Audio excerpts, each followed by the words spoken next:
2 Orthopedic Research Society lectures, which will be moderated by Dr. Emmanuel Estrella and Dr. Henry Calleja.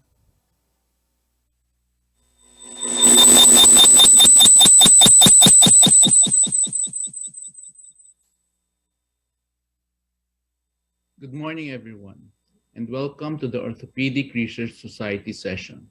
In this session, we have two well-known speakers and clinician scientists who will share their expertise with us today. I'm Dr. Emmanuel Estrella, and I will be your moderator for the first half of the session.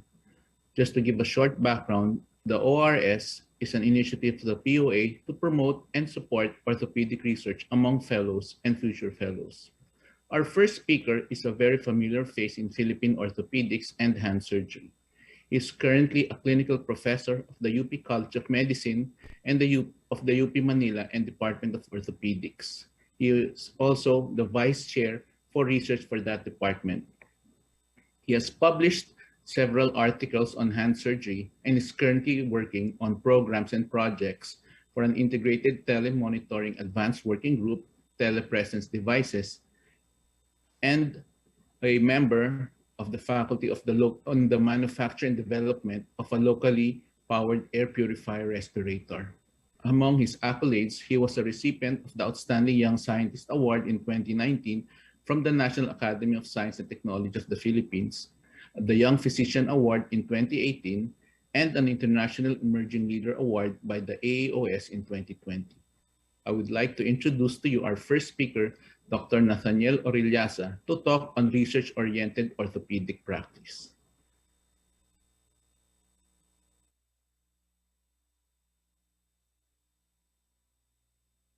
Good day, and thank you to the Philippine Orthopaedic Association, and of course to the newly organized Orthopedic Research Society for the opportunity to share some insights on developing a research-oriented orthopedic practice.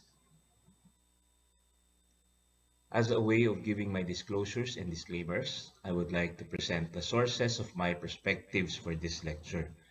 While I still work primarily as a clinician, I am involved in orthopedic training, and I serve in two tertiary government hospitals, where I am also a vice chair for research in one.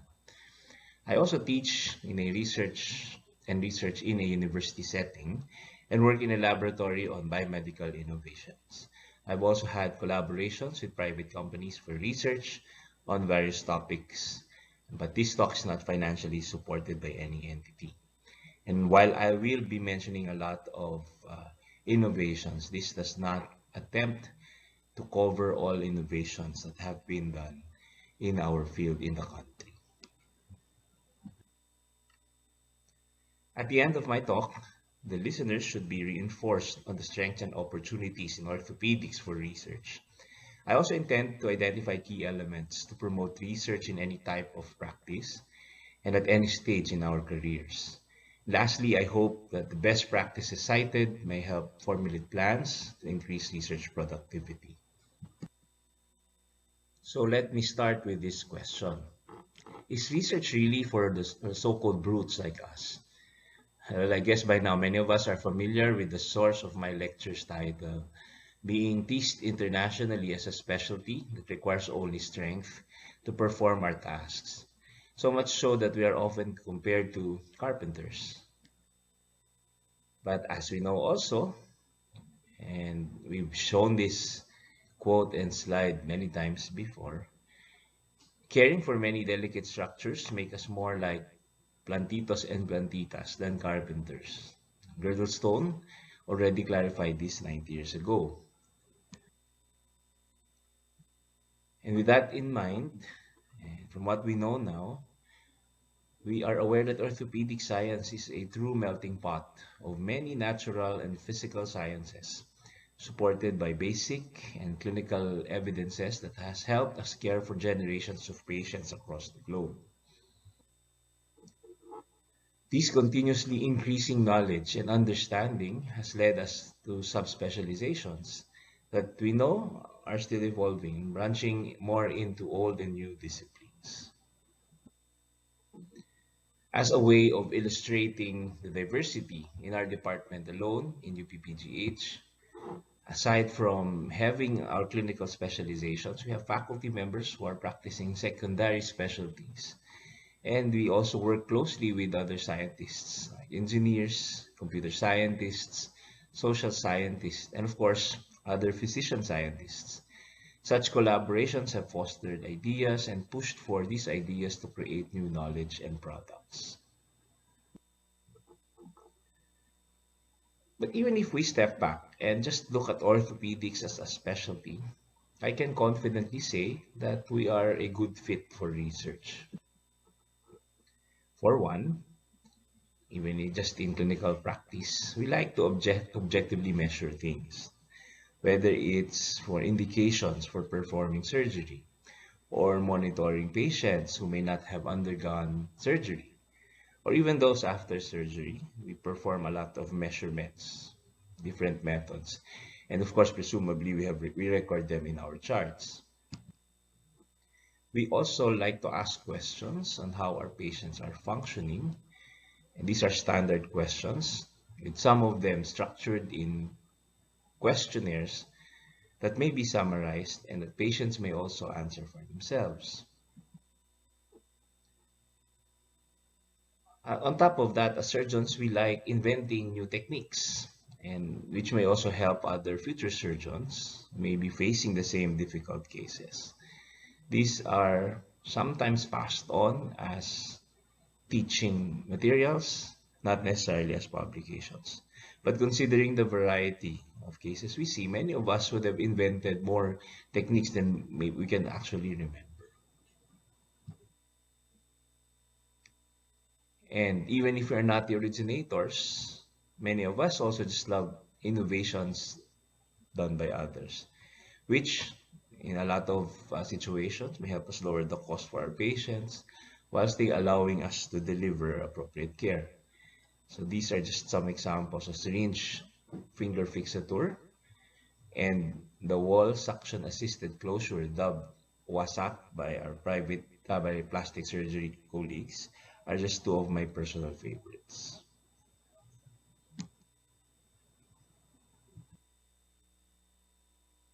And at this age of instant information, we are also always curious as to how our patients get the information about their health. Again, this can be an important source of research materials for us to better guide our patients. In short, as a specialty, there are many aspects of what we do routinely that gives us opportunities to ask questions, create or just adapt solutions, and of course collect data that we can eventually analyze and be a source of a generalization to guide future clinicians or other researchers. With our routine work, we are able or we are easily given opportunities to create researches. Now, keeping in tune with our theme, allow me to go through a short list of some notable works of our local researchers that showcase our giting at galing. Again, please note that I did not intend to be exhaustive in my list, but I gathered those that I am most familiar with.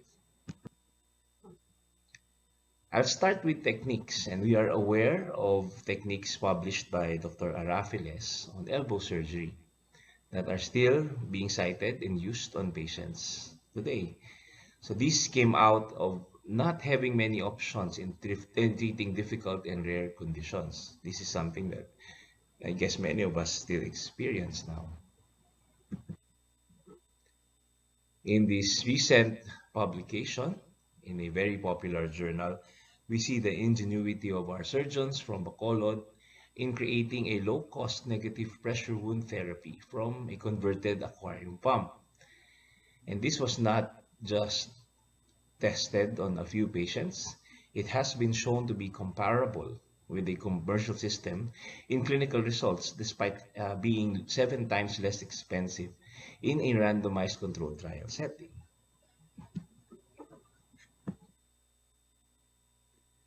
Our NAST academician And former POA President Dr. Edward Wang and his team has demonstrated the fruits of meticulous data collection by providing information on life and limb-saving knowledge for clinicians within and even beyond orthopedics.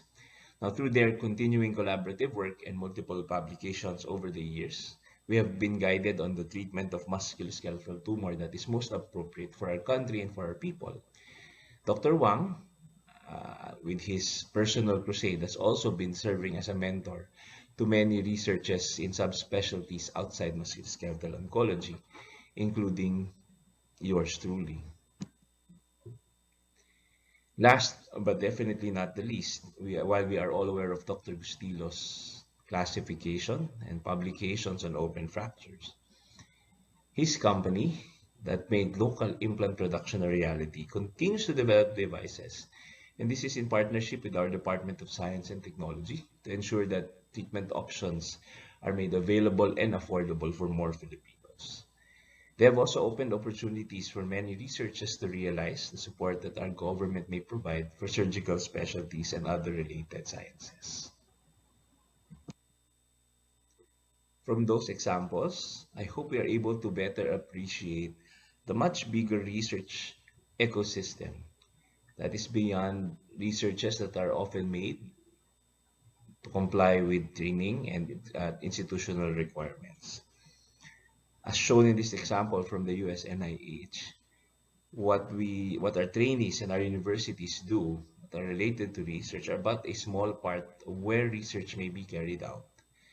They highlighted the roles of other sectors, including established industries, startups, and technology sectors in supporting the development of new products and systems for the benefit of the people. This again is not new and is actually happening now. We just need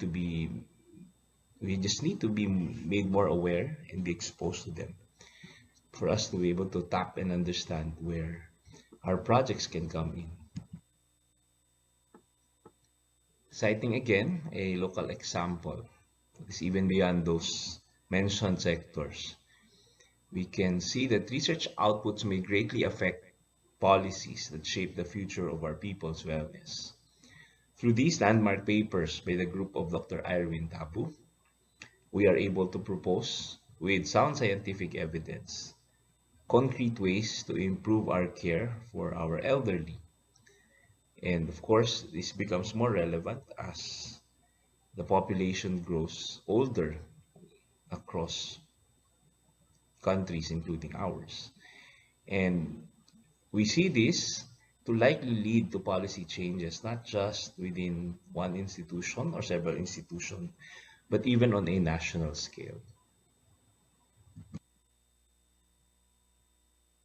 So I hope those examples showed us how far our researches may reach. But realizing that, of course, we need to understand from a practical perspective where we should start. And for this, my short answer is to have a research agenda. This does not only apply to institutions, this applies to anyone and everyone who would be seriously getting into research. As the previous slide showed, studying and working on a focused topic helps not only with resources, but also in having an impact. Now, finding a field to zero in may be best addressed with looking for what we refer to as low-hanging fruits. It's not wrong to dream big, don't get me wrong, but the goal is to first produce. And producing and publishing and getting things out may be used to boost your and your unit's morale. As a good example, I always remind trainees that as residents, their primary goal is still to finish a simple project and graduate. The others are just bonus. And in my personal observation, those who have that mindset as trainees end up publishing more versus those who are overthinking and aiming for multiple dream projects and end up not being able to finish anything on time. So in defining a research agenda, it would be good to ask some simple questions like, what are we good at? And I think my classic examples of getting and Galing earlier have shown some of those. I'll also cite another example in this now classic paper by our very own Lord of the Rings, where he saw that he had a unique set of injuries, neglected elbow injuries, that may benefit from a procedure that is not commonly done. And with that, he was able to provide evidence from a series of patients on how the Elizarov can be used to allow early motion after effectively doing reduction on neglected elbow injuries.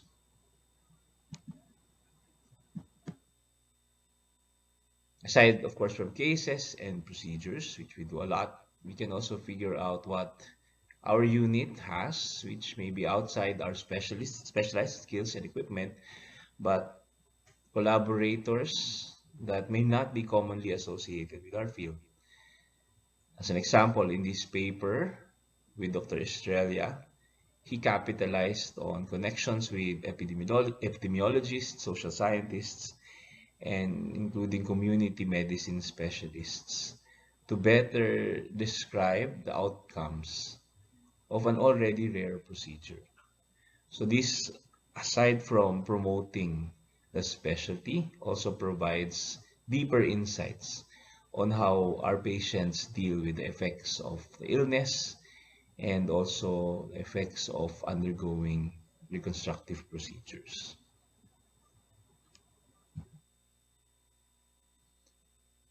Innovators may also focus on future technologies that they may decide to pioneer and work hard on to achieve with support from stakeholders who may be convinced of the proposed solution.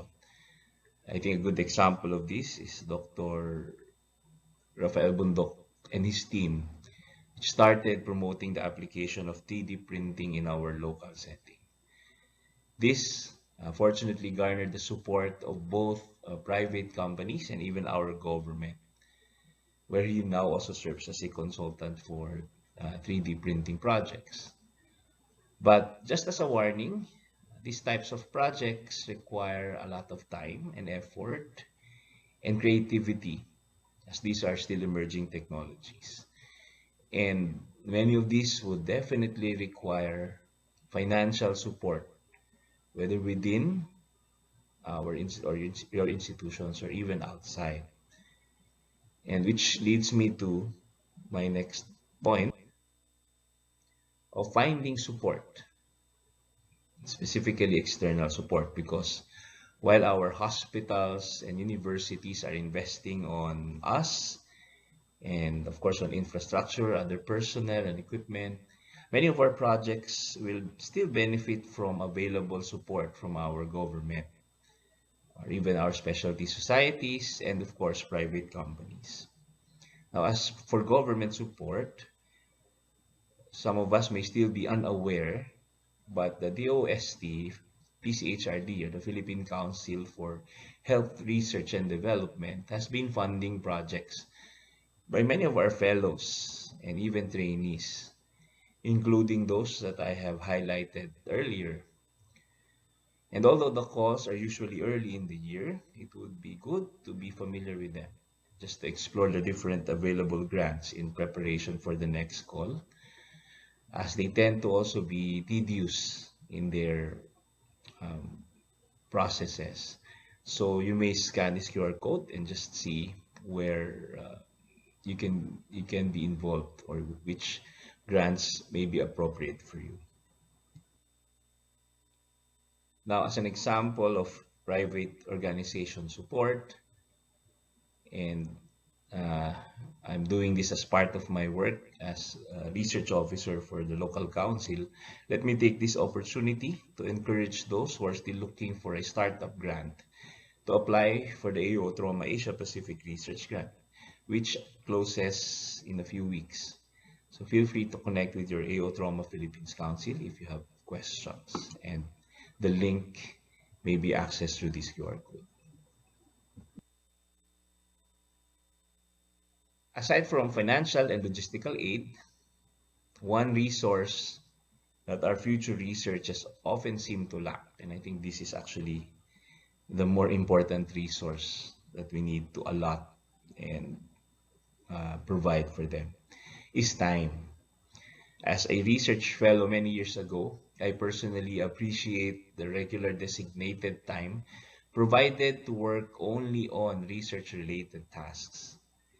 And following this example, while ensuring continuous delivery of services, our institution decided to create policy on official protected day of at least one day a month for all trainees.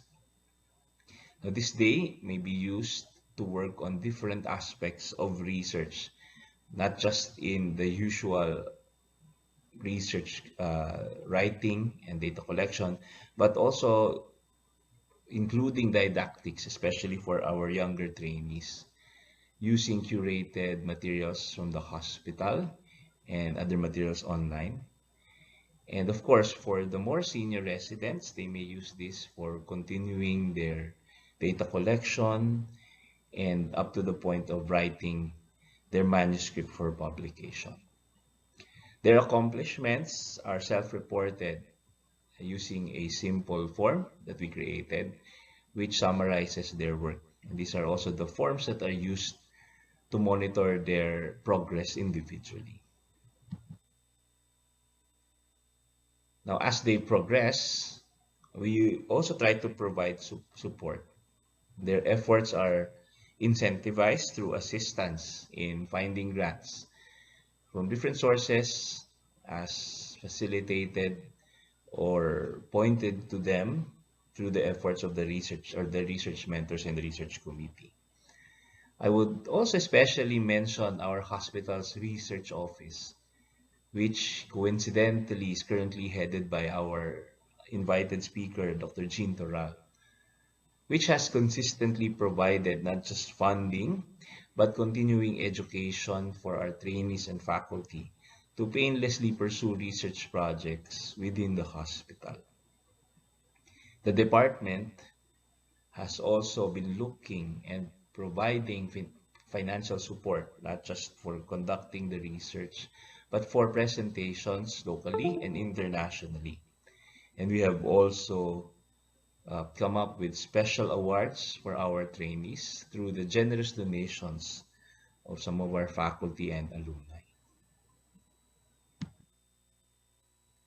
Of course, similar opportunities are available for faculty members, coupled with research being used to prioritize productive faculty members for promotion, and also allowing research-driven staff to focus on a research track, which gives them less load for other responsibilities to allow them to continue producing research with their limited time. And these, of course, are not easily applicable to other units, depending on the opportunities and priorities of higher management. But these are just examples of policies that may be institutionalized to encourage more faculty to be involved in research. Essentially, what may be an important lesson here is to institutionalize these things and create policies that support productivity. Now, what about those who are not involved in training? Are they not encouraged to be involved in research? Are there available opportunities? Of course, the short answer is definitely yes. There are many high-impact research questions that may be outside the realm of orthopedic training. I use this one as an example, which was a manpower study that was initiated by our trustee and Orthopaedic Education Council, our POA trustee and Orthopaedic Education Council lead, Dr. J.P. Leung. This was an advocacy that did not need a push from any institution, nor did it require the promise of a personal reward or incentive, except that the proponent saw how it may provide important insights to recommend changes in support of Philippine orthopedics as a community. And if you have similar advocacies, it would be good to find or define a question that may help support in answering the concerns of those advocacies and develop a research protocol that we can implement and use to answer our questions and our queries scientifically. But if big society or community projects are not your specific interest, of course, there are opportunities to collaborate with private companies, which may help you disseminate what you have learned in your clinical practice as you manage your own patients. Of course, as we deal with other institutions and other industries, we have to follow sound ethical principles. That's why we really have to understand the lecture of uh, Ma'am Jean or Professor Jean Toral. Might also be easier to just join study groups with common interests. Or if you're up to it, you can even organize your own group through specialty societies where you can work on relevant research questions from within the society or from within the specialty. Collaborations outside the specialty or even beyond our borders are also feasible, even for those who are in isolated practice. I have mentioned AO trauma as one path. I was also particularly impressed that the sign fracture care has more active programs outside the big centers and may provide opportunities for involvement in research. Now, as a side, let me also just quickly mention examples of researches by orthopedic surgeons outside the realm of orthopedics. While many continue to work at the impact of the pandemic on musculoskeletal conditions, I'm sure many of us have also presented or will be presenting their results, their observations throughout this conference. I'd also like to briefly mention the shift some of our colleagues did to support efforts to solve problems that are actually outside our specialty. These medical devices shown here are projects of the UP Surgical Innovation and Biotechnology Laboratory. They were co-developed and the projects were actually led by orthopedic surgeons during the pandemic, even if they had little to do with our practice. In the minds of these innovators, these researchers, the curiosity and desire to innovate was the same. We just saw new problems to solve, especially in a time of great need.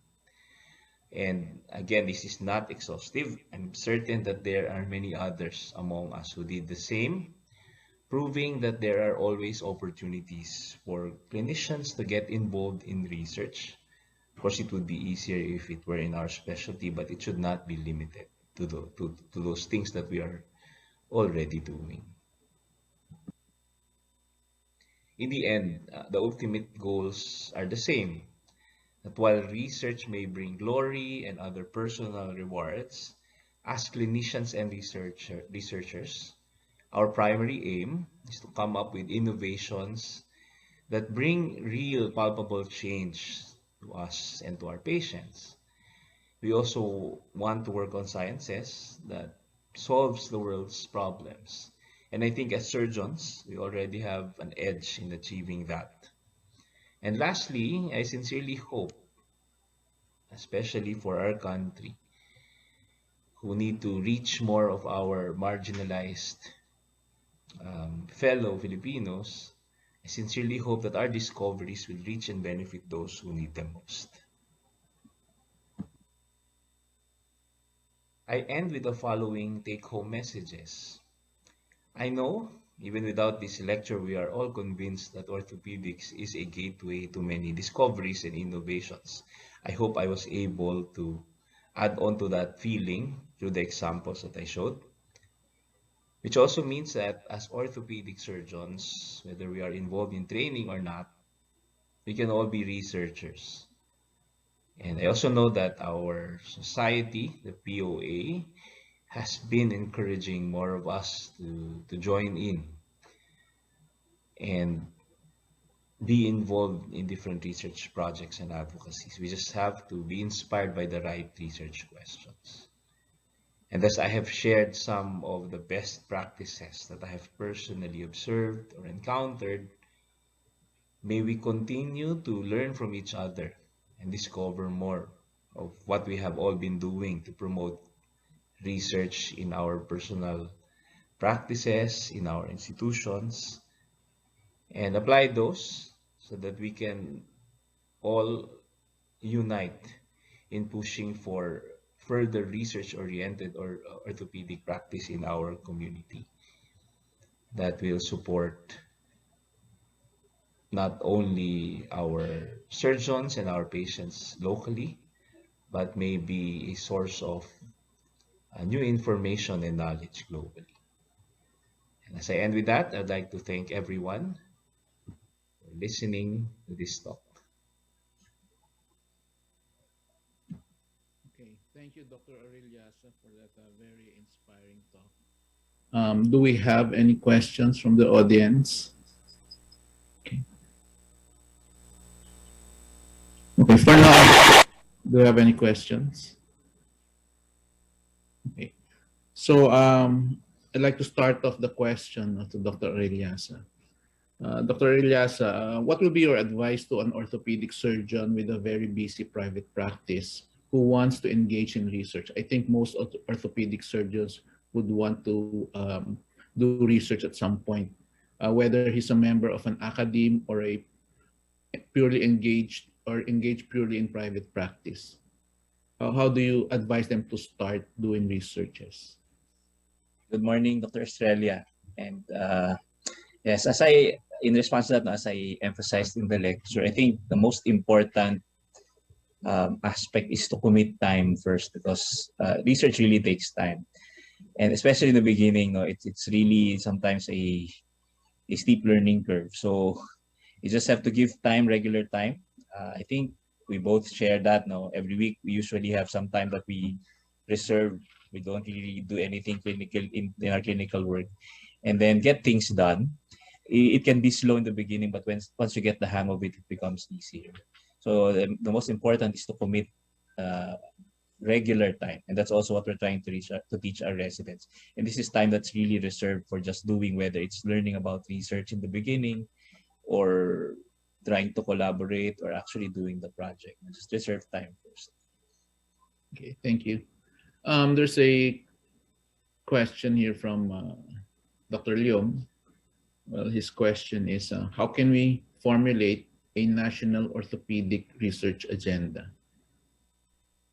I like the term, Dr. Leung. Para siyang, it's NORA, National Orthopedic Research Agenda. Bagay na bagay kay Dr. Estrella. Okay, I think the POA is on the right track in forming an orthopedic research society, and we are fortunate to have Dr. Estrella as the lead, because he has a wider understanding, and that really helps a lot. That the orthopedic research agenda in a national scale, in my opinion, should not only be dealing with our usual clinical questions. It should go beyond, and hopefully, as a society, through research, we can have impact. We can create waves within the medical community to try to help our government solve some of the more common problems of our people. So we have started with the Orthopedic Research Society initiative, and I think it's going to go. It's going to be better over the next few years, since we're already forming a group, doing regular discussions, and getting involved. I know that there are other examples, like in the CPG development for osteoporosis. Many of our fellows are already involved, and other initiatives that are beyond our usual society projects. So yeah, that's my comment. It's really a comment more than an answer or a formula. Okay. Okay. So there's another question from an anonymous caller. Any advice? What advice do you give for trainees in looking for a research topic? So I guess this is a universal problem for all institutions, the choice of the topic. What's your simplest advice to get them started? Yeah, and I'm going to share from personal experience. As residents, even when we're students, we're interested in a lot of things. I knew I wanted to do a lot of innovations when I was resident, and I was already proposing a lot of high-tech projects as a first year. But I was fortunate to be mentored by someone who understands the process. And that for me was my biggest advantage. So I was told na, oh, you have to temper your excitement and make sure that you finish exactly the same advice that I gave in the lecture. So my advice to the resident is to first find a good mentor who can guide you. There are a lot of topics that you can think of as early as your first year, but it's difficult to really focus on something that can be done, that's feasible, and that's also going to create impact. I think those two are very important. So find a good mentor. If you ask me how to find a good mentor, of course, that opens a bigger question or a bigger discussion. But find someone who has been in practice, even if that mentor is not necessarily a surgeon, a researcher, but someone who understands the problems in the practice, or the questions that can be answered in the practice. So that's really the most important step. If you try it on your own, you may get some questions moving, but if no one will guide you and essentially in the end defend you, Dr. Estrella knows this as well. If there's no one to defend you on your topic and you face those who will be criticizing, who will be evaluating, it's more difficult to go through the process and essentially finish the research. So does that apply also for consultants? Because I I see, suppose so, yes. because as the POA would want to encourage its fellows also to engage more in research. Yes. Now another question from Dr. Bengzon. With the many groups you're engaged with for research, there must be a different method or EMRs for data collection. Do you have any suggestion or preference for data collection methods or software from experience or from your clinical practice? That's a really difficult question, sir. I think I've also seen a lot of these efforts fail. I was the chief resident when we started looking into forming an EMR in the department, and we struggled because there are a lot of factors to be considered. I think the most important for me, from what I have observed, the most important factor is that it should be acceptable to the users first. We can dream of getting the most accurate, the most detailed collection data from every patient, but if it's not going to be used by the users in the field, in the clinic, if there's no reason for them, whether it's an incentive, sana naman hindi punitive, no? But if they don't use it, any beautiful system will fail. So let's focus on what can be acceptable to those who will eventually end up using the data collection system. If it's going to be our own system, then it's easier because we know our limits, we know how much time we can spend filling out these forms, and it might be easier. But if it's going to be distributed in a bigger scale, even if just within our hospital, within our centers, we have to be very practical. I agree. No. In addition to that, also for those involved in hospitals, I think you should explore first what the hospital has to offer, and create your own EMR in accordance to their EMRs. No, I think that will be easier, right? Then, if all else fails, you can do your own EMR if there's no support from the hospital. But I think for most hospitals, there are EMRs already in place, so you can tap them already. There's a question here from Dr. Caro. Do you envision linkages with DOST and other funding agencies? Good morning, Dr. Caro. It's a pleasure hearing from you this early in the morning. Yes, sir, definitely. And we are experiencing that now. The good thing with DOST is that if they recognize you as someone who's really into research, especially if you have done work with them, they're the ones who will eventually try to get you to apply for grants and even assist you in the process. So I see ortho being more involved. Right now, several orthopedic surgeons during the pandemic became project leaders, and the projects were much appreciated by the DOST, and it's going to be the same, I think, for other funding agencies. As I also said, we just have to show something that we have finished, that we have done. And also an advice, if we commit to starting a research project, especially if it's funded, we have to make sure that we finish it. It's very important, or else it's going to be in our record when we apply for the succeeding grants. So yes, sir. The short answer is yes. Okay. Morning, Dr. Caro. So there's another question here from Dr. Tud. Are there opportunities for non-UP or UP-based orthopedic surgeons to participate in research initiatives spearheaded by the UP CBOL? Si Dr. Estrella na daw sasagot niyan. Of course, Abby.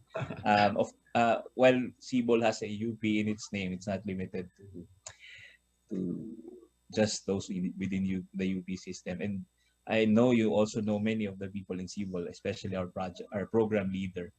Dr. Estrella is also part of UP CBOL. So there are many others you can talk to if you're interested. And this is an open invitation, not just for Dr. Tud, but for those who may be interested, for those who are thinking of topics and they think that their topic may be a good fit for the laboratory, then yes, we are happy to engage. Okay, it's coming from Nats. Okay. So there's a question here from Dr. Calleja. For institutions, since the trainees are evolving, would you still recommend requiring them a research paper, or just let the trainees that want to do a research do one, and the others won't do any research? So the requirement is something that I think is more universal than what TBO requires. Most training, subspecialty training will, if not all, will require research. And I think it makes sense. As doctors, we are taught that because knowledge is evolving, we have to understand how it evolves, and we have to be part of the process of the evolution. We can't just stand by and wait for things to happen. And I think also from experience, the interest comes or starts during training. So if you won't be exposed to it during training, I would imagine that there'll be less and less people who'd be interested. So I don't mind the requirement, but it has to be made realistic, and it has to be made maybe as incentivized. Now that's the term that I've been using. We have to incentivize the process so that our residents will be encouraged to do research instead of being forced to do something na bahala na kung anong mangyari basta matapos. No, that's something, that's the attitude that we're trying to change. Okay, thank you. There's a question here from Dr. Conjares. Is there a role for undergraduate medical students in orthopedic research? Yes, sir. Definitely. We've been doing that. I think this is, of course, relating to institutions with medical students, university-based institutions. And I think you should take advantage of that. Masama man isipin, pero sabi nga ng iba, okay, kasi free labor. No? But also, you're supporting the training of the students who will eventually might want to get into orthopedics, and they can use those as credentials. So I experienced that when I was a fellow in another country. I have been doing that also as a faculty of our college. So I'm also working with students on some projects where they may act as support. Some of them are even primary investigators of the projects at kami yung support. So they should really be involved. I think it's a good opportunity. Yes. In addition to that, also Nat, you would remember that abroad, before the doctors enter orthopedic residency program, they've already published at least 2 papers. So I think in the mindset, in the landscape of Philippine orthopedics, I think that's still achievable for us. Okay, there's a question here from Gani. Any recommendations to improve or fast track the process of paper review in a training program with IRB or TRB that seems to contribute much of the delay? I may be taking a defensive stance now. I should have included in my disclosures as I'm also part of an IRB. So, and I do understand why there are some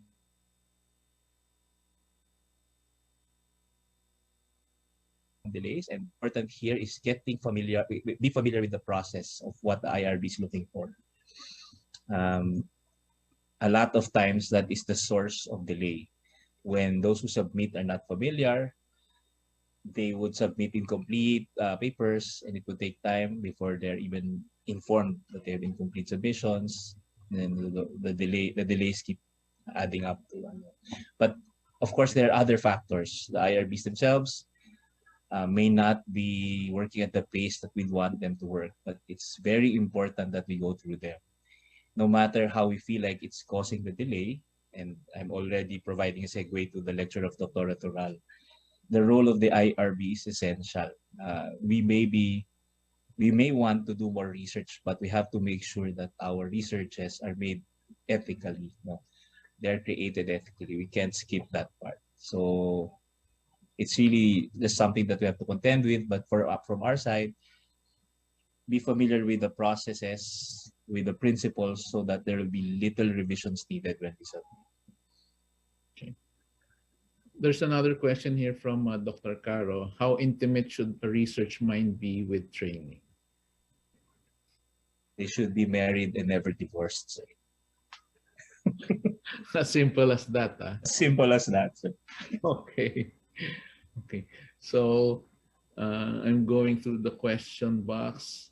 Are there any other questions? Okay, Nats, I have this last question for you, no? If there are no other questions.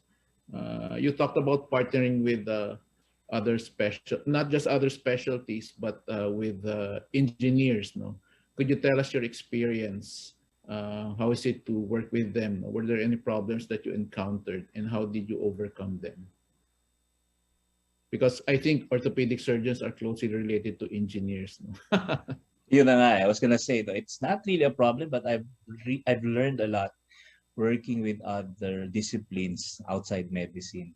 The engineers have a very different way of doing things, whether it's on the process of coming up with a question, on how they evaluate their outcomes, and also in the pace that they work. There may be disagreements, but a lot of times the disagreements resolve to things being better for both sides. So tayo impatient in the process, we sometimes skip some important steps. No? Sila naman, they're very tedious.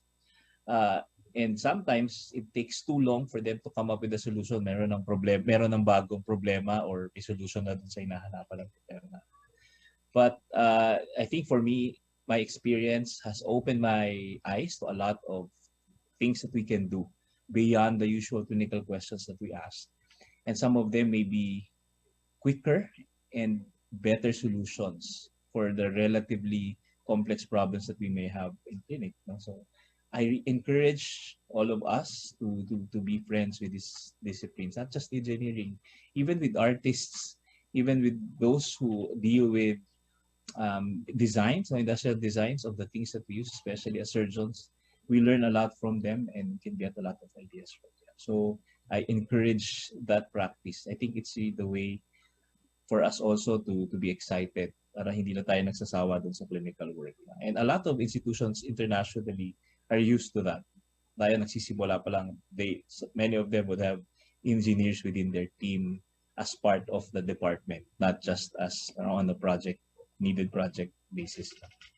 Yeah. So yun. And I think engineers also think the way we do. They have proposed solutions to many orthopedic problems, right? That Yes. we didn't realize.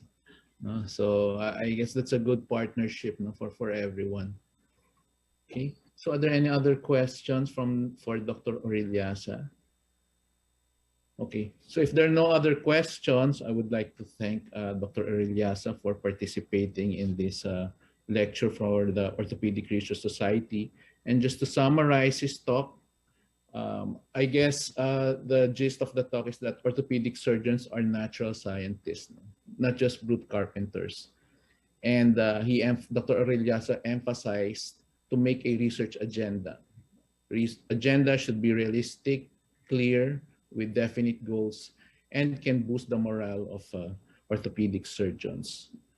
He also emphasized the provision of incentives to those, especially those who are productive, and those who are interested in research, and create opportunities, by exploring grants from both government and non-government and even international funding groups.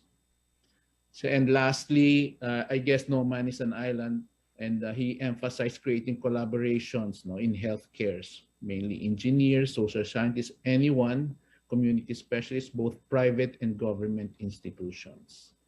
And so with that, I'd like to thank again Dr. Arilyasa, and I'd like to introduce to you the next session of the Orthopedic Research Society session.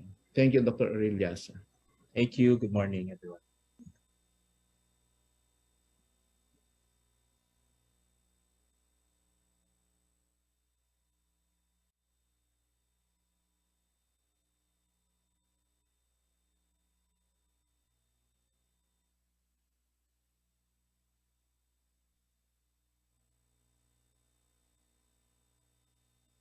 Good morning, everyone. I'm Dr. Henry Calleja, and I'll be introducing the next session and speaker. Our next speaker is an academician, clinician, professor, and a researcher. She is an OB gynecologist by practice, OB oncology, to be specific. She got her medical degree from the University of the Philippines College of Medicine, where she is now a professor. She also holds a master's degree in clinical epidemiology from the same institution and university. She is currently the coordinator for research and chief of the expanded hospital research office of the PGH. She is also one of the 5 core members of the UP Manila Committee on Research Integrity. She sees the invitation from the POA as an opportunity to share with the POA community the importance of doing research that is conducted according to the high standards following a set core values.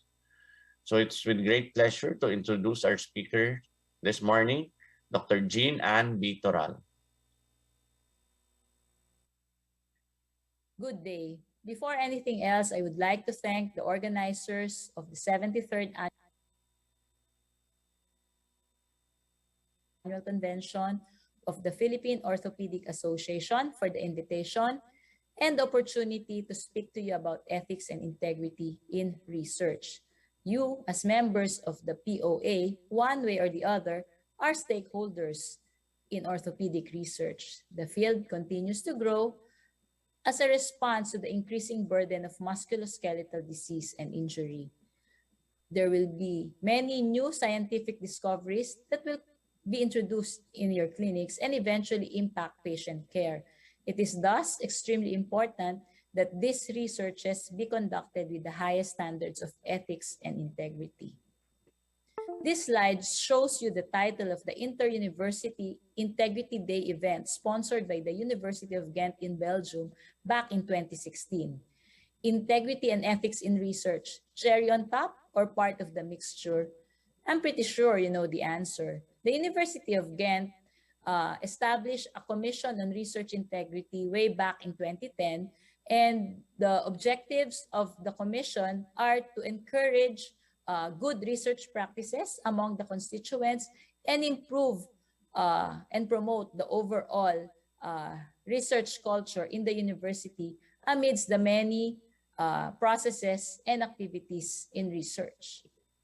So when one talks about research integrity, one talks about the basic unit, the researcher. Yes, it is true because the researcher acts based on a moral compass, virtuousness that comes from within. But this moral compass can be corrupted by many external factors, mainly from the research environment where he or she is working. So when you talk about research integrity, yes, there is the individual researcher, but there are other stakeholders, including the research institution, the research sponsors, journals and professional societies, the government and media, and most importantly, the public, the very reason why we are doing these researches. So the arrangement seems to be just simple, but the relationship between these various stakeholders are actually more complex. And add to this are the processes, which will make it even more complex. No? So these are education and training, the funding system, rewards and incentives, misconduct policies, publication, and other means of dissemination of knowledge. We also have to remember that these various stakeholders work at different levels of the research system. It is personal for the researcher, it is local for the research institution, but funding could be at the level of the research institution. It is also at the national level. That's why we have PCHRD and DOH funding many researches. And it could also be global. That's why there are many organizations funding researches like the WHO and the USNIH. With regard to publication, it could be at the national level, but many would like to publish also internationally.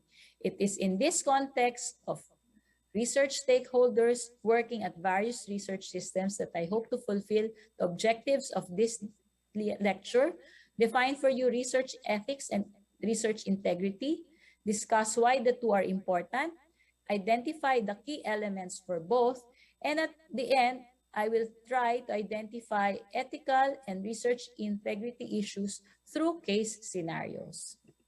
So the first question is ethics the same as integrity in research? The short answer is no, because ethics refers to protecting the rights, welfare, and well-being of human participants. So you have here the people, the public, and there are at least 7 key elements for ethics in research.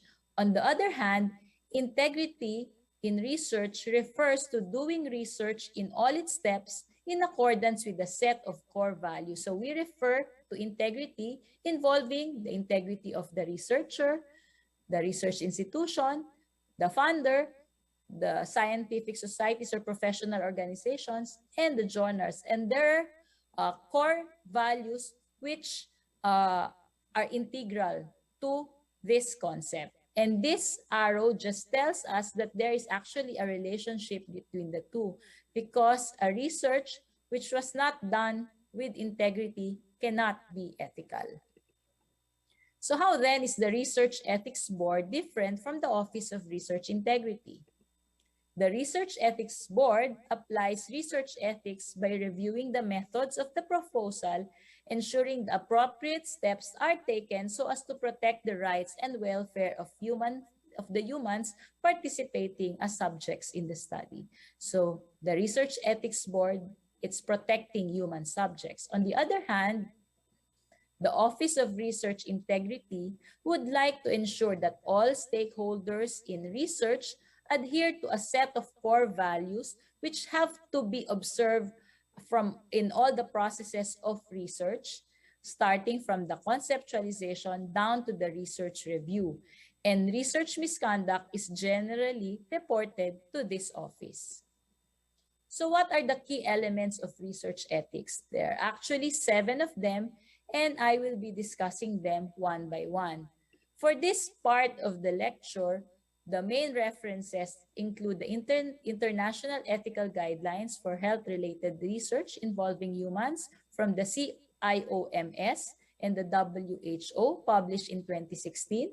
Then we have the National Ethical Guidelines, the local one for health and health-related research, first published in 2017, so the NEGR. And in 2022, now we have a second version of this one. But we have to remember that all these references were built on earlier documents on research ethics, including the Code of Nuremberg, the Helsinki Declaration, and the Belmont Report. So the first one is social value. So what is social value in research? This refers to the contribution of the study to an existing social or health problem. So the study aims to bring about a better understanding or contribute to the promotion of well-being of individuals and communities. And how do you achieve social value in your research? So you have to state clearly the significance of the study in relation to the health problem.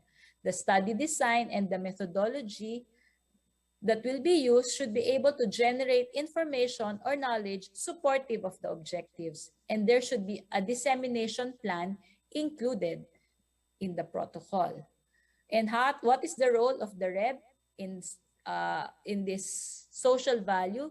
the rep should be able to determine the appropriateness of the methods and practicability of the dissemination plan. We have to remember that social value can only be realized if the study is scientifically valid. That is, it's based on a rigorous methodology, and it was able to measure what it intended to measure as outcome. And it is important that there is dissemination, because if it is only kept to the researchers and not to the end users, there is a shortcut with regard to social value. The second key element is the informed consent. So let me introduce this element by showing you three cartoons, two by Don Main and the other one by Hilda Sebastian. So these three cartoons speak of the miscommunication which happened. No? So in the first one, the researcher was trying to read out everything about the informed consent, but the potential subject doesn't just want to listen. In the second cartoon, the researcher was very selective. She wanted to only discuss with the potential subject what she thought would be important. And in the last one, there is complete miscommunication, as the subject didn't know that he was part of the research. So as the Irish playwright George Bernard Shaw once said, the single biggest problem in communication is the illusion that it has taken place. Obviously, in all these examples, there was miscommunication. So it is the responsibility of the researcher to ensure that the potential subject understands completely the informed consent. The informed consent is a competent and participant's decision to take part in the research after receiving and understanding the complete and relevant information about the study, his or her rights, without being subject to coercion, undue influence, inducement, or intimidation. It is a process. It is not just a paper. It's taken by a competent participant who comprehends the information and is not just a simple ritualistic recitation of a document. And the decision has to be voluntary and will not and should never involve coercion. So let us focus on why is it a process. Now, it's an ongoing interaction between the subject and the researcher and begins with the first exchange of information and can extend even beyond the termination of the study. And the documentation of the consent, that is the signing, is only the first step. So as a process, who should be able to take the informed consent? It's actually the principal investigator or any designated trained study personnel. But the ultimate responsibility lies with the principal investigator. Who can give the informed consent? It should be the subject or the subject's legally authorized representative. And what is the informed consent, the document about? No? It's a comprehensive study information in a language that is understandable to the subject and contains all elements required by applicable regulations. So let us focus on this comprehensive study information. So the next 3 slides is an enumeration of the items which should be included in the informed consent, starting that this is an individual invitation to participate voluntarily in the research. So you have to mention the name of the researcher as well as the institution, the reason for considering the individual as suitable for the research, that the potential participant is free to refuse without penalty or loss of benefit. One should also mention in the informed consent the expected duration of participation, including the possibility of early termination, any foreseeable risk, pain or discomfort, direct benefits, if any, and whether money or other forms of material goods will be given. Furthermore, the informed consent should include the expected contribution of the study to scientific knowledge. And when the intervention is proven to be safe, if the subject happens not to receive the product, he or she should be able to receive the product at the end of the research. There should also be provisions to ensure respect for privacy and confidentiality. There should be the ability of the researcher to safeguard confidentiality and possible consequences of breaches. Sponsors or funders should be mentioned in the informed consent. A subject is free to withdraw at any time without having to give any reason and with no penalty. And there should also be consent for future processing of information and use of biological specimen and other medical records. And lastly, the informed consent should also contain the duration of storage of this data, and that the subject has the right to decide about future uses of personal data and other information, and whether commercial products will come out of this research, the extent also of the researcher's responsibility to ensure needed services to the participant, the treatment and rehabilitations that will be provided free of charge should there be research-related injuries. Under the Data Privacy Act, the participant actually has the right to information, access, correction, deletion, as well as to complain to the National Privacy Commission. REB approval must be mentioned in the informed consent, and in the last part, there should be the contact information of the designated persons who can answer queries regarding the research protocol on data privacy, some concerns and grievances, as well as management of research-related injuries. It is indeed a comprehensive document. So the informed consent has to be taken before any study procedures are performed and after REB approval, review of the consent form by the potential subject, and when questions and concerns have been answered, and the potential subject can discuss this with family, friends, and other significant persons, and after giving adequate time for consideration. Now we go to the third key element, addressing the vulnerability of research participants. So who are the vulnerable participants? They are the ones who are relatively or absolutely incapable of deciding for themselves whether or not to participate in a study. And what are the examples?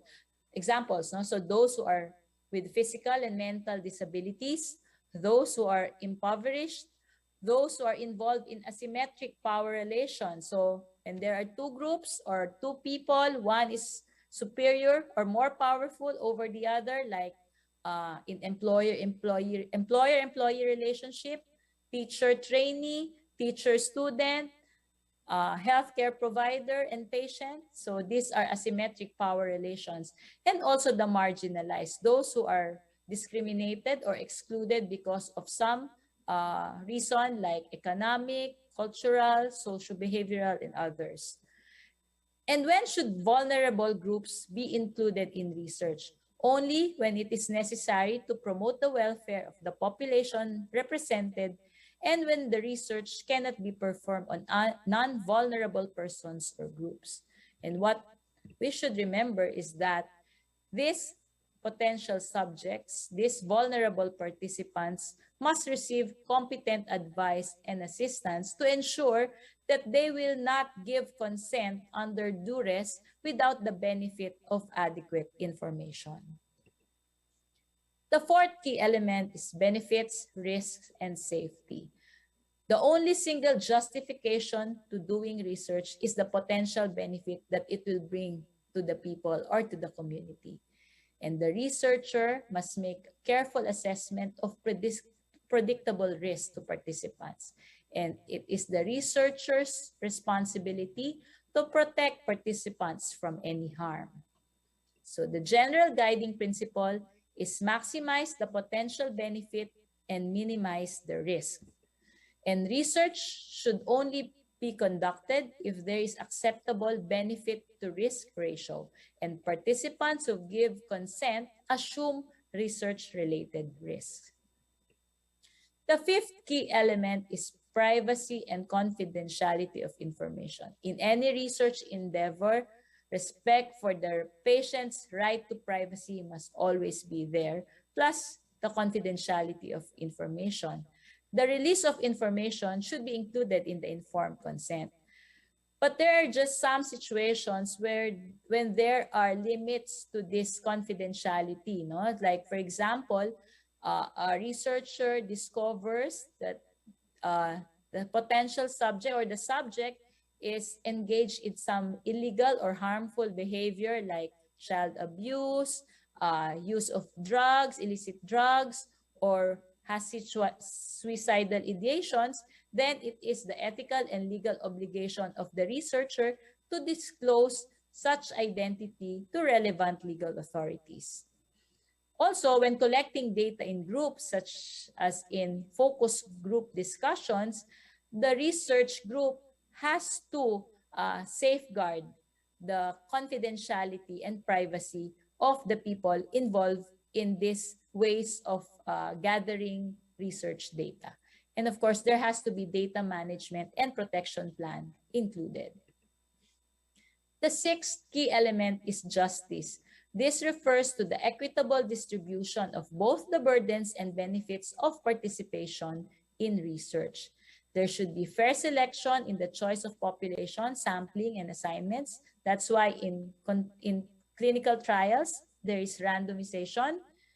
There should be the provision of appropriate care to research participants regardless of their economic status, gender, race, or creed. There should also be just compensation for harms brought about by participation in the research. And lastly, there should be appropriate reimbursement for lost earnings, travel costs, and other expenses with taking part in the study. For this last item, the payment should not be very big or else it will already be labeled as undue inducement. No? So when one decides to join a study because of the monetary gains. So this should not be seen in the researches that we conduct. And the last of the key elements is transparency. In the research process, this means that an individual or group does not conceal information from others who have legitimate interest in knowing a particular information. Now, it is not actually contrary to privacy, as transparency promotes confidence in the research enterprise. And transparency works in both ways, both on the part of the researchers and the other stakeholders, no, the institution, the funders, the sponsors, as well as those of the subjects. No? So on the part of the researchers, they have to be transparent about the aspects of study that may have impact on the rights, health, and safety of the participants. They should disclose the results to the participants, no? Whether they're good or bad results, they have to disclose this to the participants. And as a researcher, one has to disclose any loyalties or financial or other competing interests that may affect the objectivity of the and integrity of the research output. And on the part of the subjects, the one in green, they should be honest and truthful about their health condition and about their concerns of being a participant in a particular research. So, and how is the Research Ethics Board able to ensure that the key elements are upheld? There has to be a check on the following items: the scientific and ethical considerations, the research protocol, the conduct of the study, the qualification of the researchers, and community considerations where this research will eventually be applied to or linked to. So these things are always checked by the Research Ethics Board. So that summarizes the key elements of research ethics. And now this is my transition slide to the next part, which is integrity. So we continue.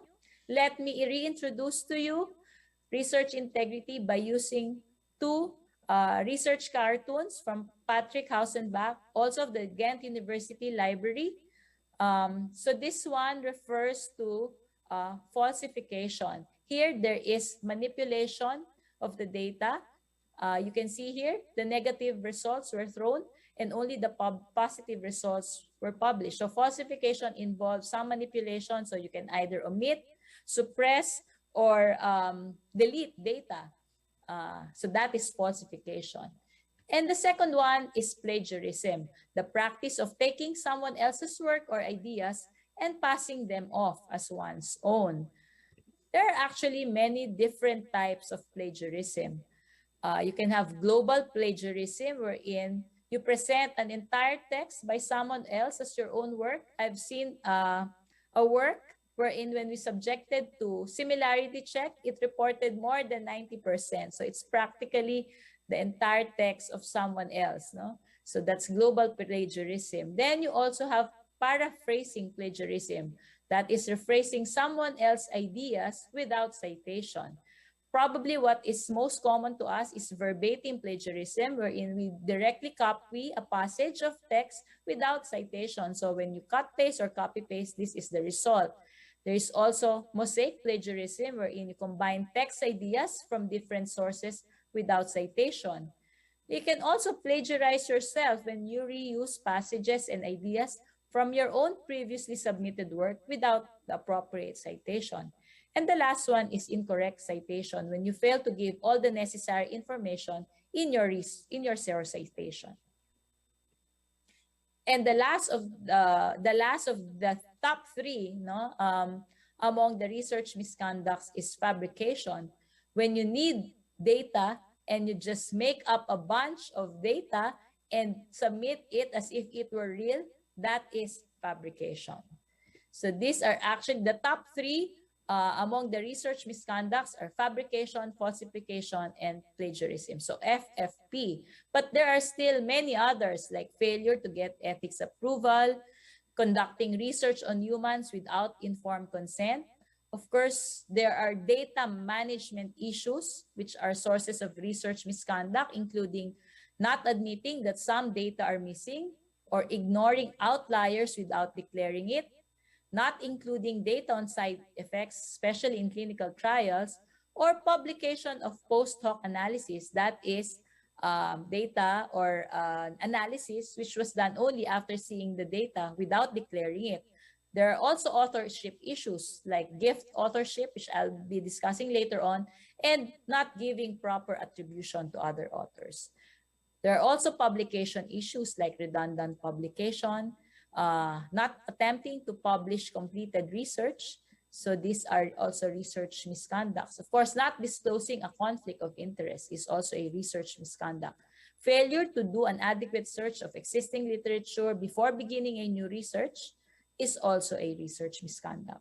This is not an exhaustive list, but there can still be many forms of research misconduct. But we don't dwell much on the misconduct. Let's talk about what is responsible conduct of research. So keeping the integrity in research. Practicing integrity in research means in all the steps of the research process, from conceptualization to protocol development, data gathering and analysis, writing of the final paper, publication and reporting of results, and even in the research review, all research stakeholders follow a set of core values. Okay, and the methods in each of the research process must be honest and verifiable. There are norms and practices that may change over time, but there are also fundamental core values which should be embraced, practiced, and promoted.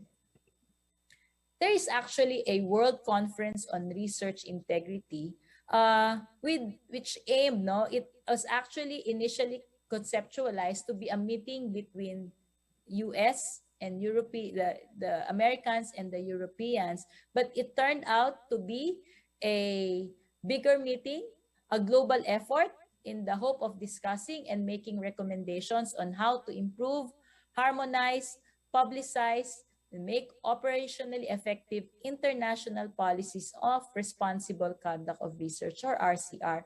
And the first World Conference was held in 2007 in Lisbon, in Portugal. So there have been 6 past World Conferences in research integrity, each with a different agenda and each with a different output. So the second one was in Singapore, wherein the principles and the responsibilities were written. The one in Montreal, Canada, talked about collaborations. The one in Rio de Janeiro looked into the role of funders, countries, and institutions. The one in Amsterdam saw the creation of the WCRI Foundation, and the one in Hong Kong was an assessment of researchers. By the time you will be hearing this lecture, the 7th World Conference on Research Integrity has already also been finished. It was supposed to be slated in 2021, but because of the pandemic, it was postponed to 2022. So let me focus on the Singapore Statement on Research Integrity. It actually starts with the preamble.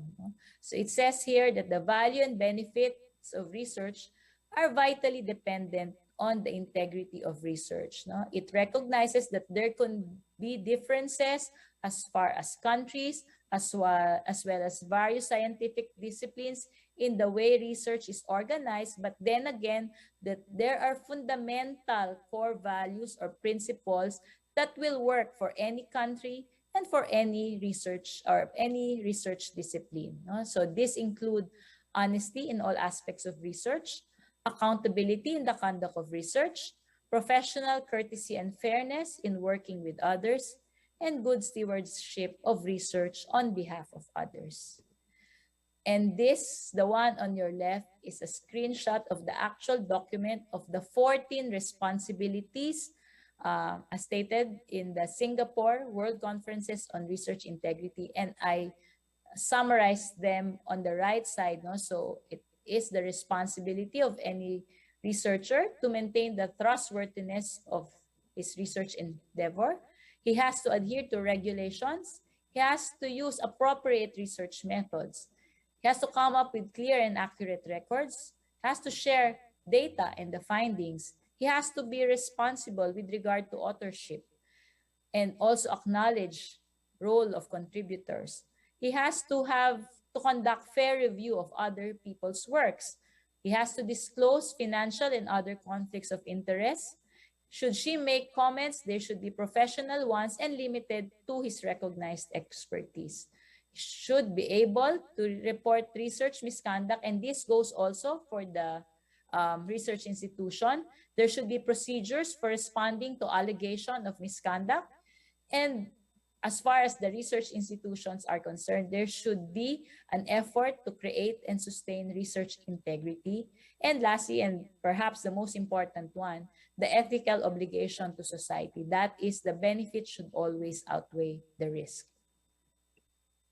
What about here in the Philippines? So at the University of the Philippines, Manila, the National Health Sciences University, a Committee of Research Integrity was established in late 2019, and your very own Dr. Edward Wang is the chair of the committee, and I'm one of the members. So we came up with a code of responsible conduct of research, which was eventually adopted by the UP system. So we now have a UP system Code for Responsible Conduct of Research. So what does it contain? So it has actually 7 principles, which is also consistent with the research integrity principles by the Asia-Pacific Economic Cooperation. So the first one is honesty. So each of the principles has a corresponding Tagalog translation. So it's katapatan, when it's the information and data should always be presented truthfully and honestly.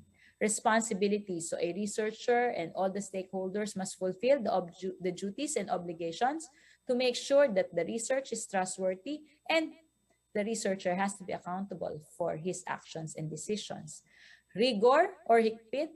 So this refers to the attention to detail and the use of a robust methodology. When there are biases, this should be acknowledged, or better if they are avoided.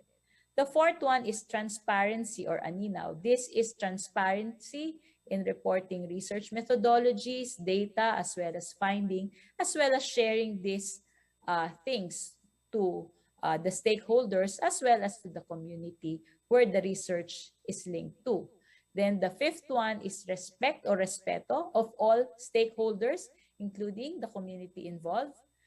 Fairness and professional courtesy is the sixth one, or pagkamakatarungan. So this refers to the treatment of all fellow researchers. One must recognize the work of others and give due recognition where recognition is due, especially in issues of authorship. And the last is diversity or pagkakaiba-iba. So this refers to being inclusive of diverse peoples or cultures, knowledge, perspectives, and experiences, and that there is the recognition that these minorities can also engage in research.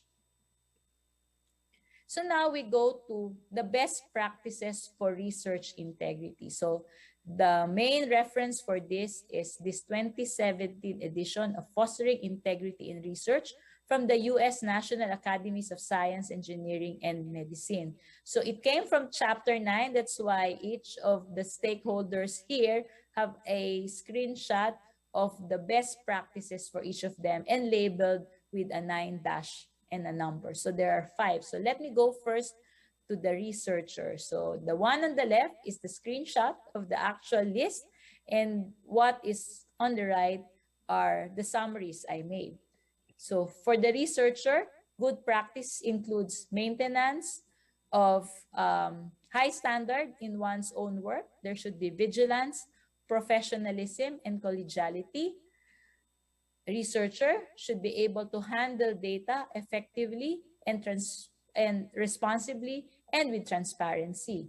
The researcher should be able to follow rules on authorship and transparency in communication. Be a helpful and effective mentor. I'm sure many of you can relate to this, no? So whenever you are a mentor, you are not only a mentor by name, but you are really a mentor by action, really regularly checking on your subordinate and ensuring that they also adhere to the best practices.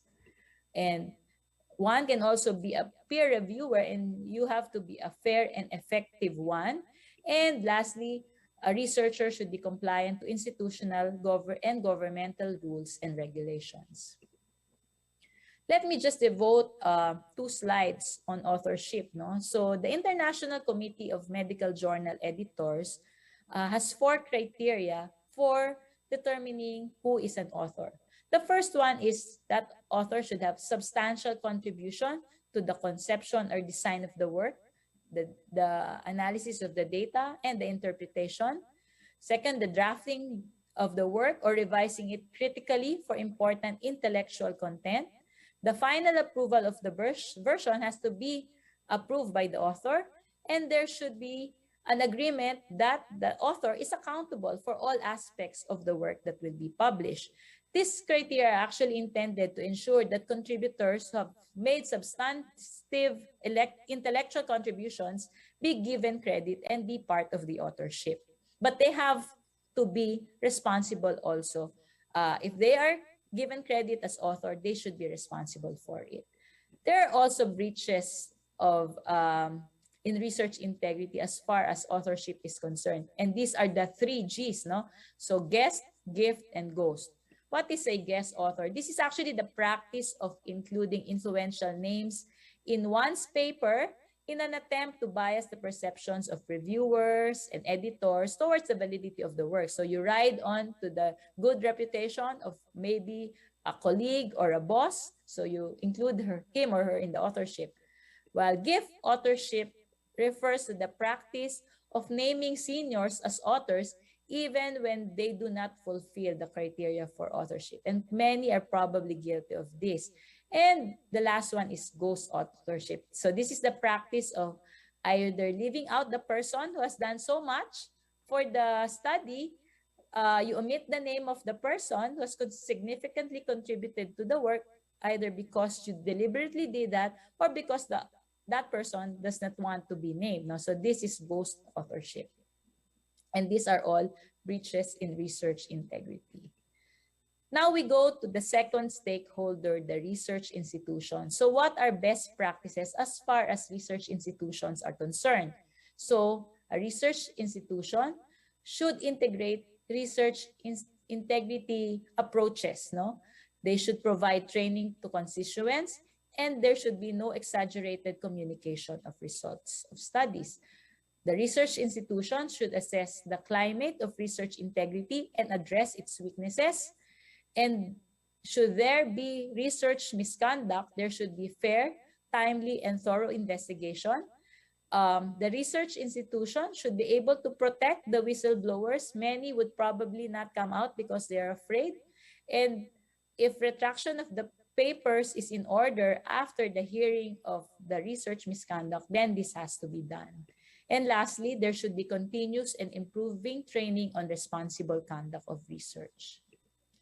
Let me just spend one slide. This one came from the Rio de Janeiro WCRI on the role of institutions and what can threaten research integrity. And they have actually 5. The first one is the research culture and institutional structure.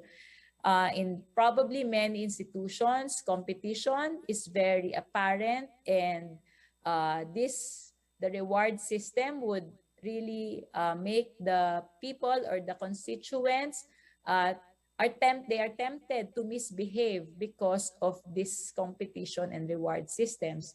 There could also be a research culture that doesn't promote open discussions and breed cover-ups with regard to research misconducts. There is also that possibility that research institutions have inadequate structures and processes related to RCR, like lack of awareness of research integrity, inadequate training, as well as inadequate institutional responses to misconduct, and even too few good role models. The next one is imbalance of demands and resources. There's so much academic pressure, but there is not much resource given to these constituents.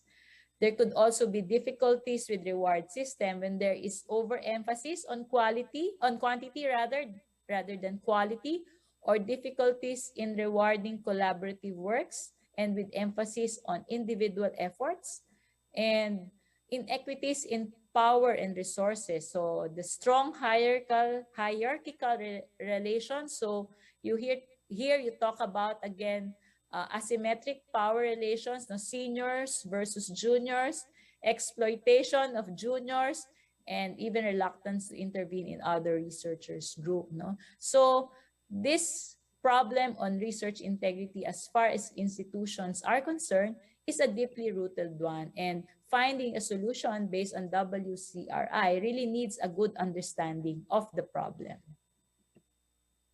The third stakeholder are the journals. So what are best practices for research integrity as far as the journals are concerned? First, there should be transparency in journal policies and practices, including retractions and corrections. Journals should have openness regarding public access to data, code, and other information for verifying results, funding, and conflicts of interest. And there should be a description of author contribution. There should be collaboration also with other journals to develop common approaches to research integrity.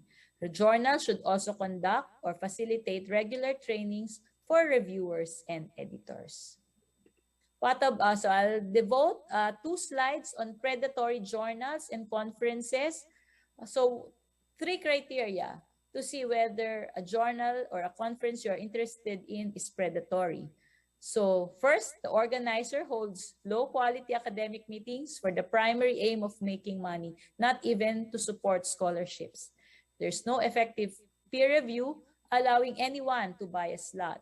And the organizer employs deceit, so there are false claims of peer review, hiding the company headquarters through location, or concealing the for-profit nature of the company.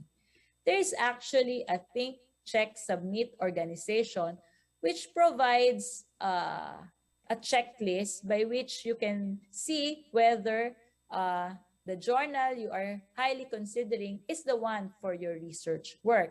So the think part will answer the question, is this the right journal for your work? So it's think.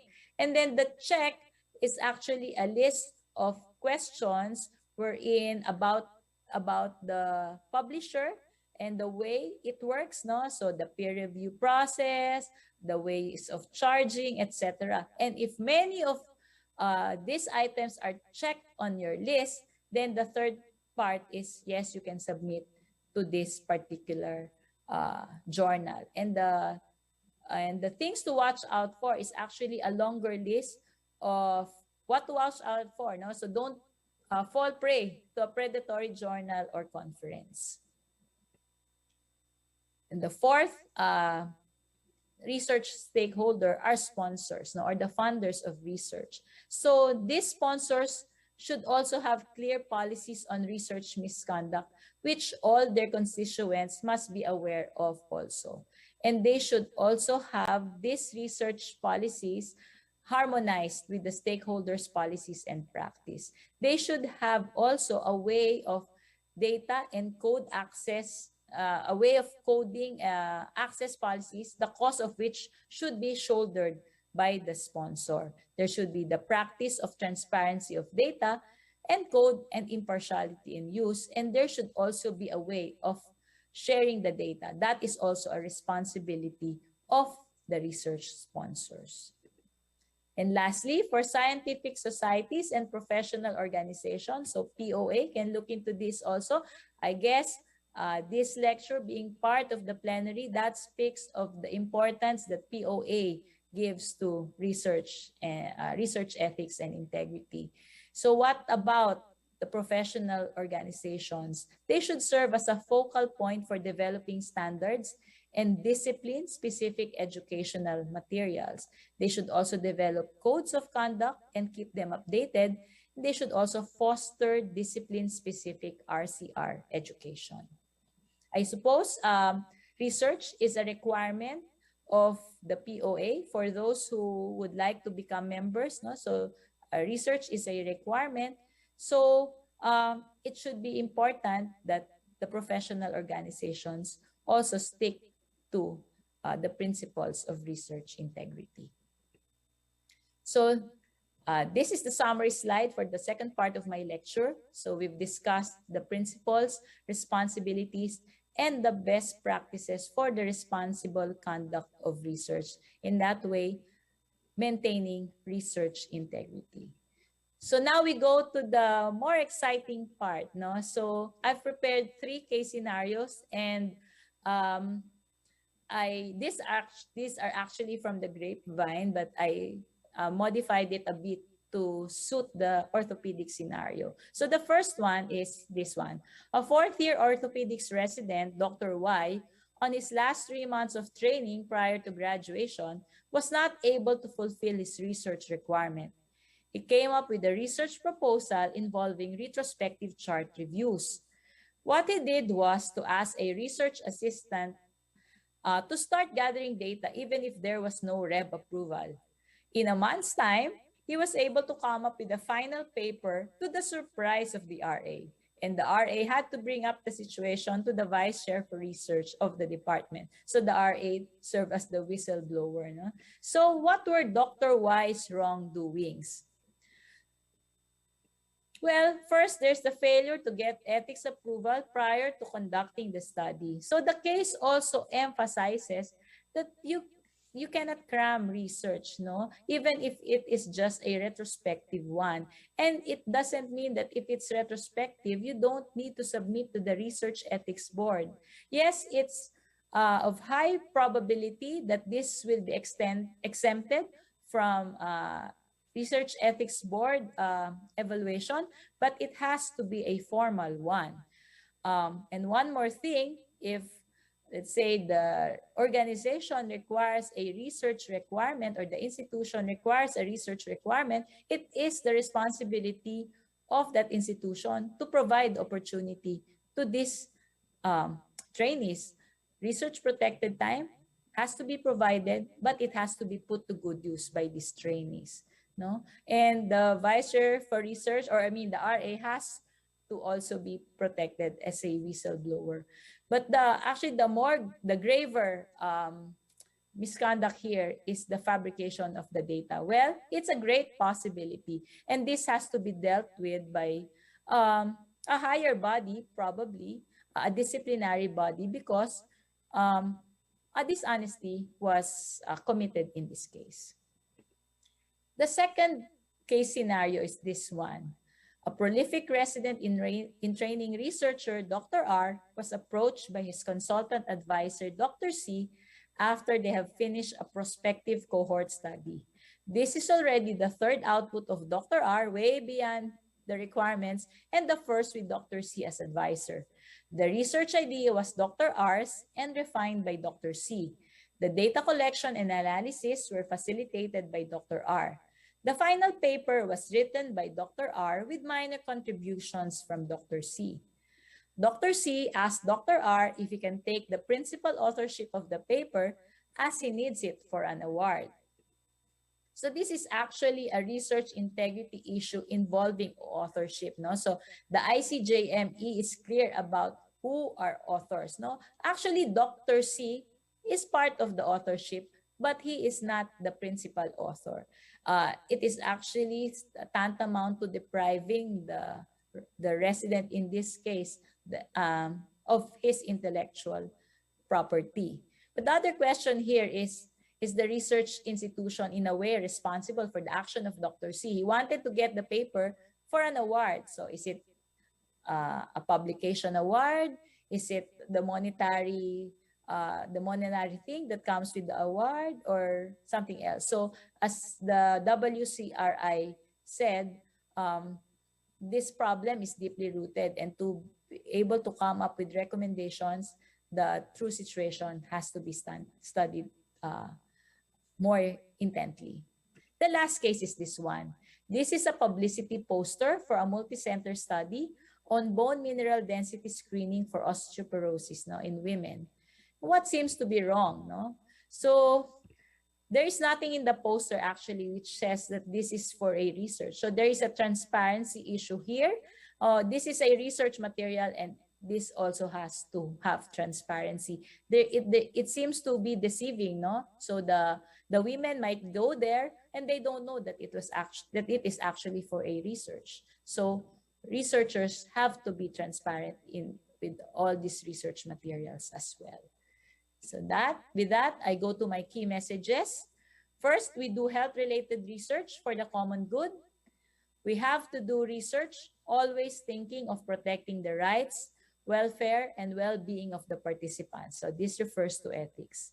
And we as researchers and as part of research institutions must do our researches with a set of core values, including honesty, responsibility, transparency, rigor, and fairness. So this refers to integrity. Ethical practice and integrity in research start with the self. Researchers work with many stakeholders and within systems which should likewise be guided by the same principles and responsibilities. And going back to my introductory slide, integrity and ethics in research, cherry on top or part of the mixture? I know you know the answer, and I know you know why. Thank you very much. Thank you, Dr. Toral, for that wonderful lecture. So do we have any questions from the audience? So we have a question from Dr. Brabante. Doctora, Yes. does the future use of data and specimen, does this mean that the subject allows for use of their data in the future without getting their consent again? Okay, so that has something to do with the broad consent, no? So in certain institutions, PGH included, we already have a separate broad consent, no? So it's on top of all the other consents that you give for your patients when they come in. So in that broad consent, they have a choice whether they would like their future, it's a broad consent for future use of data. So if they say yes, that they allow the use of their information, they will have to put a yes. And then if they do not, then it's not. So if there is another research, if there will be a research in the future that will involve such a subject as the patient, no? So the researcher has to look back whether that subject, particular potential subject, did consent to that, to the future use. So if there's no broad consent form separate for some institutions, then they have to get a consent if that was not part of the original. If the original study had that, no, it has to be clear to the subject that it's possible. But that will entail another research ethics review, no? And the research ethics board would usually just allow that the previous data will be used if there is minimal risk, at most minimal risk in the new study. So I don't know if that sounded clear, no? But the Yes, broad Doctor. consent form of the hospital should be able to address that, no? And it is a new form, another form separate from all the other consents that are given when the patient enters a hospital. Thank you, Doctora. So, are there any more questions? I'm looking at the chat box. For me, Doctora, I have a question. Since you posted yung mga ethical review, sometimes our trainees have difficulty abiding by this, and sometimes we see it as a little stringent. Do you have any recommendations to lessen yung parang toxicity of these processes for our trainees? Okay. First of all, it's really a stringent process for the Yes. Research Ethics Board because they want to protect the subjects. No? That's naman the thing. Eh. That's why they are really the process is really stringent and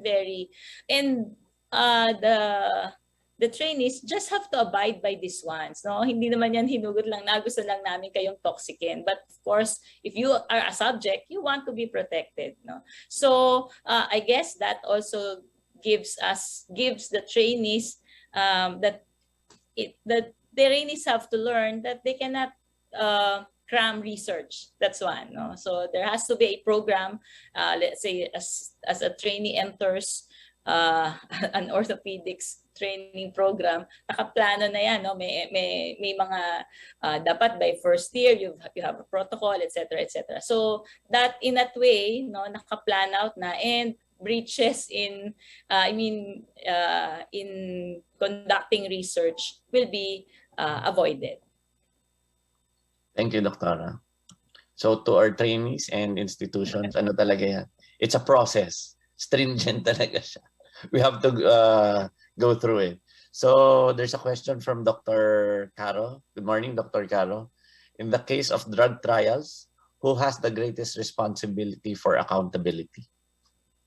Yes, sir. Thank you very much for the question. So for clinical trials, there is such a thing as guarantor. I don't know if I put it in one of the slides. So the guarantor among all the contributors in the research in a clinical trial has the biggest responsibility. So he or she is accountable for everything for that particular clinical trial. So among the many contributors, that's why authorships in publications follow a different taxonomy. No? You are asked to really declare what you exactly contributed to a particular study in a clinical trial. So merong most likely the biggest responsibility goes to the guarantor, not necessarily the founder, but the main principal investigator. Thank you, Doctora. So any more questions? So I think that that's it. There's no more questions. I would like to thank Dr. Toral and to thank her for giving us POA fellows. I'm sure we learned a lot on how to do a research ethically and with integrity, and to act under a moral compass. And I'm sure our researchers will be have higher standards because of this lecture. May pahabol question from Dr. Brabante. Are there major difference in ethical evaluation of the study if that is sponsored by the company and that the study is just sponsored by the author out of pocket? Do we impose more rules for the company? So for let's say pharmaceutically driven researches. So the same ethical principles, the Research Ethics Board will look into it in the same way as any research, but there are certain guide questions that has to be related to the responsibilities of the funder or the sponsor. So those things have to also be checked and accounted for. Okay. So going once, going twice, going thrice, wala na question. Baka may pahabol pa. Thank you, Doctora. I'm sure, again, I repeat it, that our fellows and trainees will have higher standards of research because of this lecture. Thank you, Doctora. We hope to see you again in our next POAs. Thank you. Thank you. Sige po.